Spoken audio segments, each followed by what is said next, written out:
Hello everyone, and welcome to D20 in Disguise, your source for expertise on world building, storytelling, and miniature making.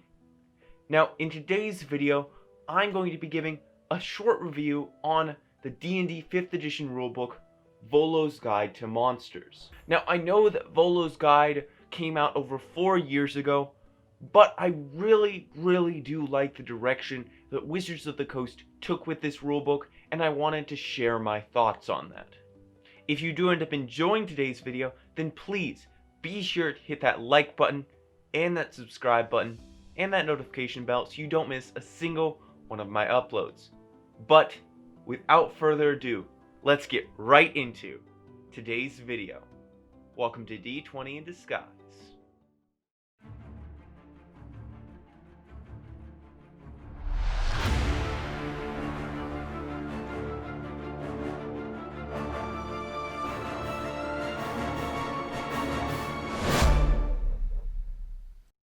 Before we actually dive into the contents of this rulebook, let's get a quick first impression. As always, the sturdiness of these books is top of the line.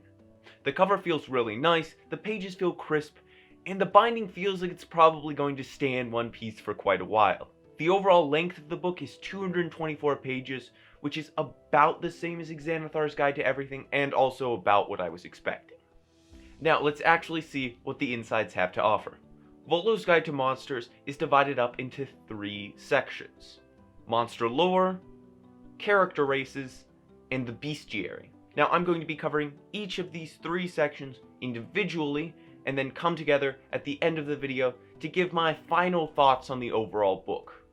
So let's jump right into the first section of Volo's, monster lore.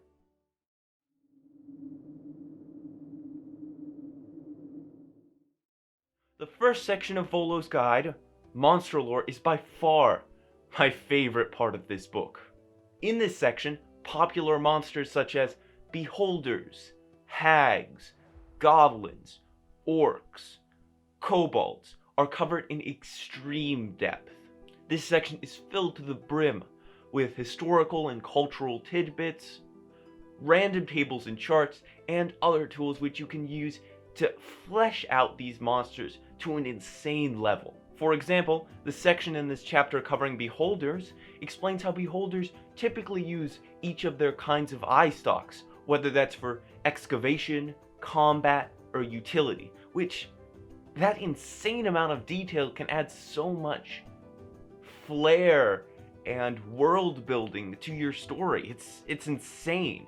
Truly, everything is thought of here. Beyond that, this chapter also provides some important details and example maps of layers of these different monsters, which can really save you the hassle of going through each of your dungeons that you've designed and making sure that everything makes sense in context, that, oh, this is a kobold's lair, and kobolds are cold-blooded creatures, so they would have to live in some sort of hot springs, or anything else of that ilk. Overall, Volo's is really starting off strong with the monster lore section. I really like this, and I feel like this is a tool which I'm definitely going to be using a lot when planning my sessions. At its core, this section really just helps make popular monsters feel more like actual races with personalities and culture, instead of making them brainless automatons that attack anything in sight, which, from a world building standpoint, is a very important thing that you should strive for, and to see that in a core rulebook for D&D 5e just really excites me.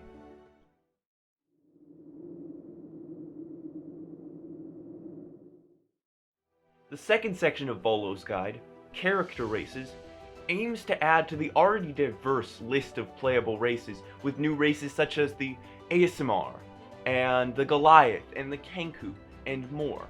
To be honest, I probably wouldn't design characters with these races that often, but I don't think that's necessarily the purpose of this section. Although all of the characters in a party may not be tabaxi, the one character who is a tabaxi can add diversity and interest to a group of adventurers, and really broaden their collective skills and strengths. In my opinion, these monstrous races really just add diversity and interest to the story and the world. Going back to what I said about the monster lore section, once again, these new character races really make monster races feel like they have a personality, and they have a culture, and they have a history, and they have a religion. And I can't stress enough how important that is from a world building standpoint.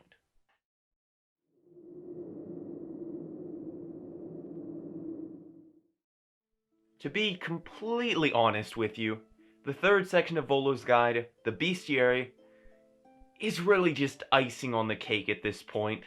Now, I myself love adding a tinge of dark fantasy to my storytelling and my world, and the Bestiary in Volo's is perfect for that. Many of the creatures outlined in this section are quite dark and unsettling. Now, of course, there are exceptions to that, such as the Quickling, which could be used in pretty much any fantasy setting, but many of the monsters in this section do have a bit of a dark fantasy feel about them. I've actually already used quite a few of these new monsters in sessions that I've already run in the past few weeks. For example, the Death's Kiss. I used that in an encounter in these strange, perfectly circular, snaking tunnels, and it really creeped out my players, especially when an NPC got the blood just sucked out of them by the Death's Kiss. I really love all the monsters in this section. They really fit what I'm going for, and I think I'll be using a lot of them in the future. In short, the monster concepts in this section are beautiful, and the monster art in this section is also beautiful. There's not much else to report. This is overall just a very good addition to the already large bestiary in the monster manual.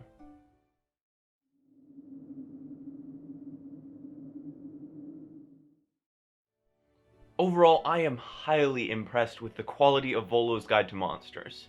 This book is well made, is full of diverse world building and storytelling tidbits, and has a solid focus to make monsters feel like real races and groups in your world.